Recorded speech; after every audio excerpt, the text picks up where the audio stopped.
तर मित्रांनो, आपण श्री मल्लिकार्जुन तीर्थक्षेत्र इथे आलो आहोत आणि साधारण 700 ते 800 पायऱ्यांचा हे असं क्षेत्र, इथे आपल्याला बऱ्याचशा गोष्टी पाहायला मिळतील. तर नक्कीच आपण पाहूयात आणि इथला निसर्गरम्य परिसर हा सध्या उन्हाळ्याचं वातावरण असल्यामुळे तुम्हाला सर्व परिसर दिसेलच. तर पाहूयात आपण श्री मल्लिकार्जुन तीर्थक्षेत्र. तर मित्रांनो, आपण पाहू शकतो इथे निसर्गरम्य परिसर तर आहेच, पण त्याचबरोबर येथील काही लोकांनी पक्ष्यांना पिण्यासाठी पाण्याचं एक स्रोत बनवलं आहे.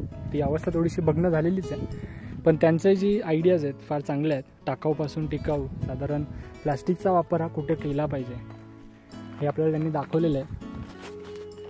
आपण इथे बघू शकतो प्रत्येक ठिकाणी प्लास्टिकच्या बॉटल्स त्यांनी लावलेल्या आहेत, मात्र कडाक्याचं ऊन आणि त्याच्यात पाणी नाही आहे. काही काही ठिकाणी पाणी आहे असं सांगितलं आहे. कुठे? वेअर? ओके, बॉटलमध्ये. बऱ्याच ठिकाणी प्लास्टिक्स खूप आहे या ठिकाणी. तर प्रत्येक पर्यटकांना ही नम्र विनंती आहे की आपण पर्यटक स्थळी येतो तेव्हा तिथे प्लास्टिकचा वापर कमी करावा आणि असेल तर ते आपण घेऊन जावं. ही प्रत्येकाने आपल्या वस्तूंचं रक्षण करणं गरजेचं आहे. आता बघू शकतो इकडे अशा बऱ्याचशा पाट्या या विलासगड येथे दिलेल्या आहेत. अशी आपल्याला कचरा खूप दिसतो इकडे, आणि काही ठिकाणी आपल्याला असं पाण्याचे ठिकाण दिसते.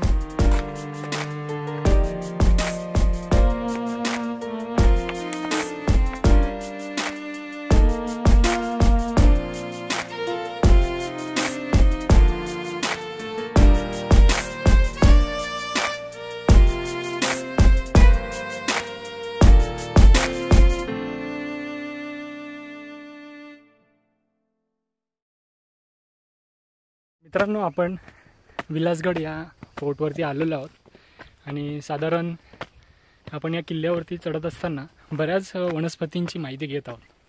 खूप सुंदर असं हा किल्ला आहे. तर आपण चारी बाजूला बघू शकतो.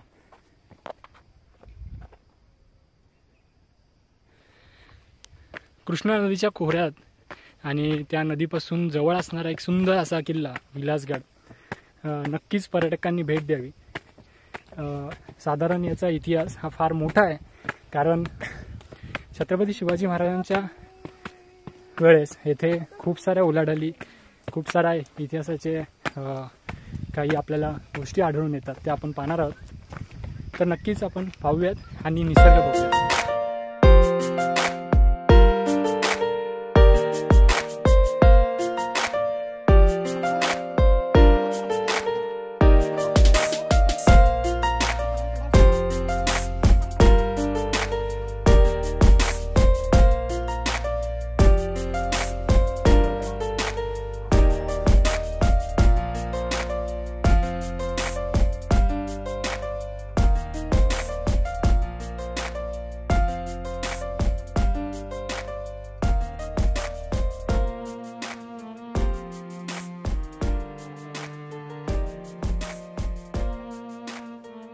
मित्रांनो, आपण आता मल्लिकार्जुन देवस्थान पाहिलेलं आहे. तर आपण चाललो आता विलासगड.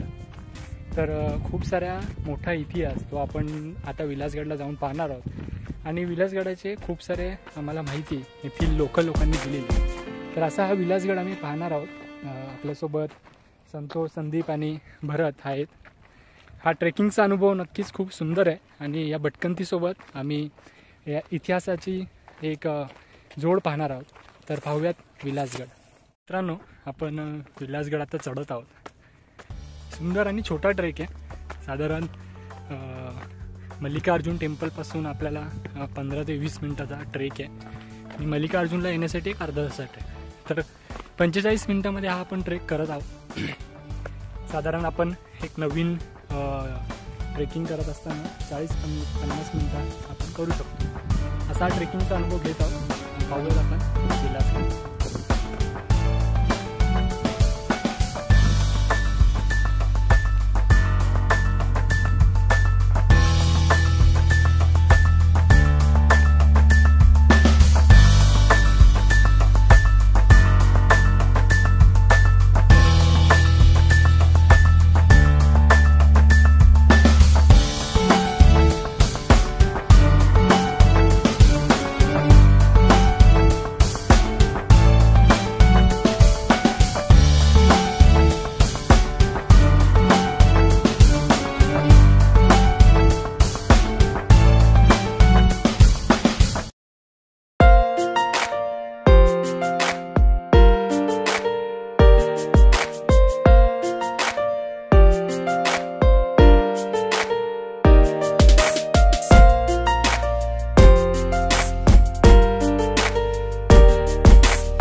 नमन तुझा आंबे करून प्रारंभे दपावर थाप तुंतुन्यातान दपावर थाप तुंतुन्यातान शाहीर हा महाराष्ट्राचा प्राण शिवप्रभूच गातो गुणगान जी शिवप्रभूच गातो गुणगान जी आजी नमन साधू संताला एकनाथाला रामदासाला तुकारामाला गाडगे बाबांच्या गुरुचरणाला जी गुरुचरणाला जी नमन माझे नामानंदाला